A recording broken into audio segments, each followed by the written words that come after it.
Bonjour, suite à la vidéo précédente, je vais aujourd'hui présenter comment faire la délimitation d'un bassin versant. Avant de commencer d'expliquer la méthode, je vais présenter cette photo. Donc, c'est la- c'est les éléments qui constituent un bassin versant. Tout d'abord, on doit connaître le bassin versant. C'est quoi exactement un bassin versant? Le bassin versant est l'espace drainé par un cours d'eau. Voilà. Et ses affluents. L'ensemble des eaux qui tombent dans cet espace convergent vers un même point. Voilà, convergent vers un même point de sortie appelé exutoire. On trouve un exutoire, un écoulement et la ligne de partage des eaux. Une limite géographique qui divise un territoire en un ou plusieurs bassins versants. Dans notre cas, nous avons ici un seul bassin versant, mais c'est possible qu'on trouve un autre bassin versant à l'endroit. Les limites entre ces deux bassins versants sont indiquées par la ligne de partage des eaux. Donc, passons à la carte d'état-major. J'ai expliqué l'autre fois comment faire l'assemblage des deux cartes d'état-major. Donc, si nous avons un projet et nous avons plusieurs cartes, nous avons besoin de les assembler pour réellement connaître les écoulements et les courbes de niveau avant de commencer donc la méthode de délimitation. C'est obligatoire de connaître quelques termes, bien quelques composants de la carte. On trouve par exemple des lignes, des symboles, cette ligne qui indique un autoroute à deux et route à deux chaussées séparées. Donc celle-là indique une route à banlieue indiquée. Plusieurs types selon l'épaisseur de la ligne, selon le couleur, un schéma de place. Tous ces termes sont importants pour pouvoir faire la délimitation. Et bien sûr aussi on trouve les courbes de niveau. Les courbes de niveau à 100 mètres, à 10 mètres, à 5 mètres, à 2,5.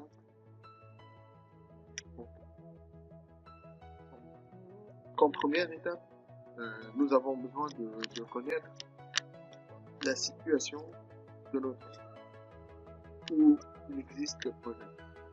Dans ce projet, j'ai le point de début du projet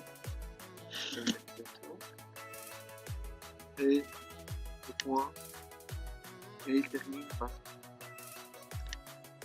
celui. On doit connaître tous les écoulements qui fait l'intersection avec notre projet.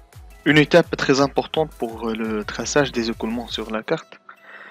Donc nous avons besoin d'une lecture approfondie pour les écoulements existants. Donc si vous avez remarqué ici, nous avons déjà des écoulements existants sur la carte, mais ils ne sont pas très exacts. Donc nous avons besoin de étirer les écoulements pour arriver à trouver ces points initiaux. Le sommet, donc c'est le point initial dont l'écoulement va commencer en trajectoire. Donc, j'aurai besoin de faire nouveau calque, la nomination du calque écoulement, le couleur en bleu,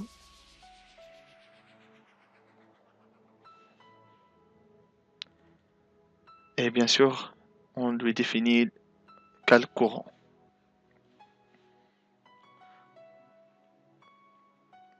Le point de début de notre projet. Donc ici, il y a un écoulement qui est presque en parallèle avec le projet, mais ne fait pas l'intersection avec la route. Donc il n'y a pas besoin de faire une limitation en continu.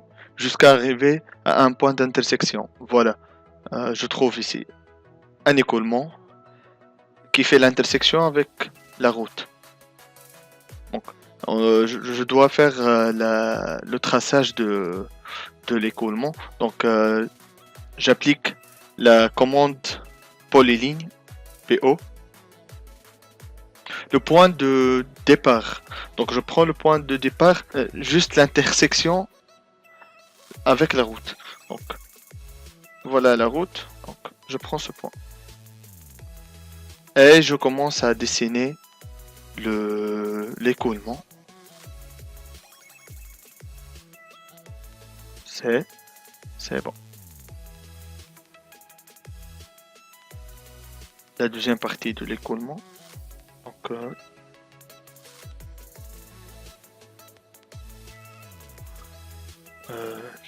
c'est bon. Et voilà.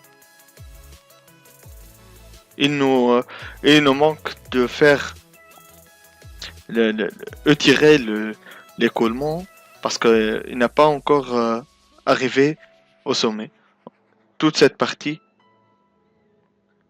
appartient à l'écoulement. Donc je dois continuer l'écoulement. Donc jusqu'à ce niveau. C'est presque jusqu'à ce niveau. De la même méthode,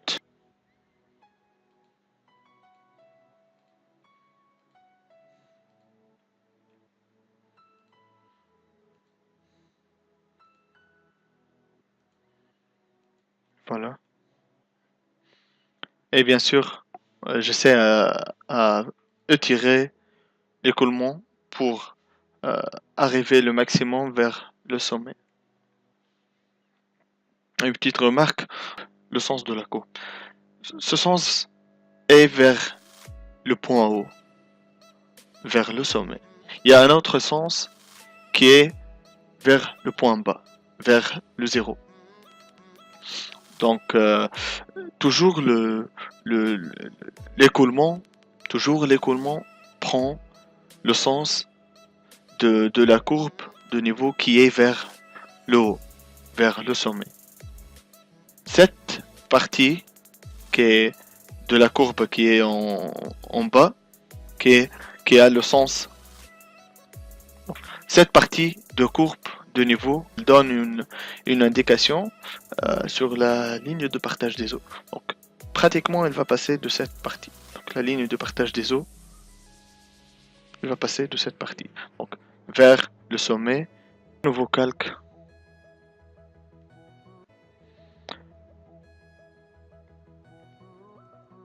Ligne de partage des eaux. En vert ou bien en rose, n'importe quelle couleur, juste pour faire la distinction entre les calques. Et bien sûr, on définit comme calque courant. Donc, nous avons maintenant une idée sur le passage de la ligne de partage des eaux. Donc, la ligne de partage des eaux, elle va partager ces deux écoulements. Donc, PO, polyligne, et je commence à dessiner la ligne de partage des eaux. Elle va arriver jusqu'à sommet et puis elle va chercher aussi s'il y a des autres sommets. Voilà, voilà. Ici on trouve qu'il y a du sommet.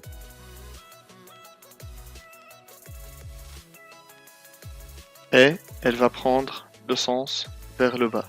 Voilà.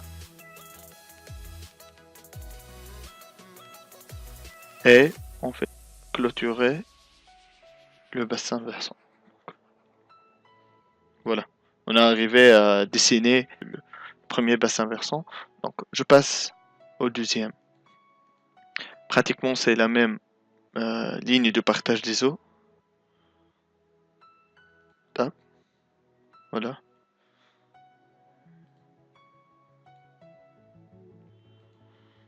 Voilà. Et on va chercher l'autre point de passage de la ligne de partage des eaux. Donc, voilà. Et on fait clôturer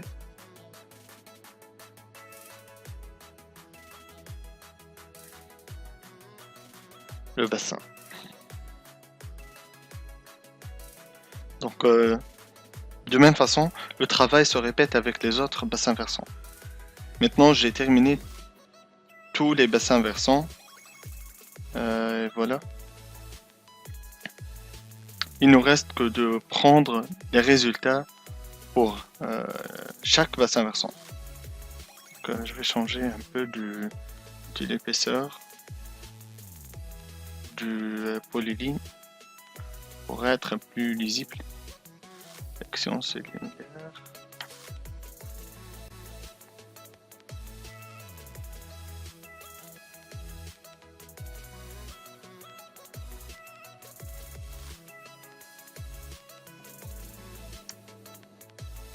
Maintenant, comment voir les résultats de chaque bassin versant? Pour la superficie de bassin versant, il suffit de sélectionner le polyline et d'appliquer la commande ls. Voilà. On a besoin de surface de bassin versant. C'est défini à partir de la partie zone. Les méthodes de calcul des débits dépendent de superficie des bassins versants. Concernant l'écoulement, la commande ls, et nous avons besoin de cette valeur de la longueur du plus long écoulement. À partir de valeur de l'écoulement, définir la pente. Par exemple, je prends l'exemple de cet écoulement. Il y a deux intervalles.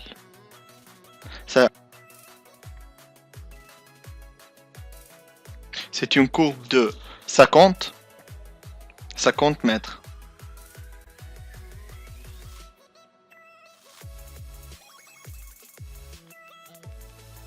Entre cette courbe et cette courbe, il y a du 50 mètres.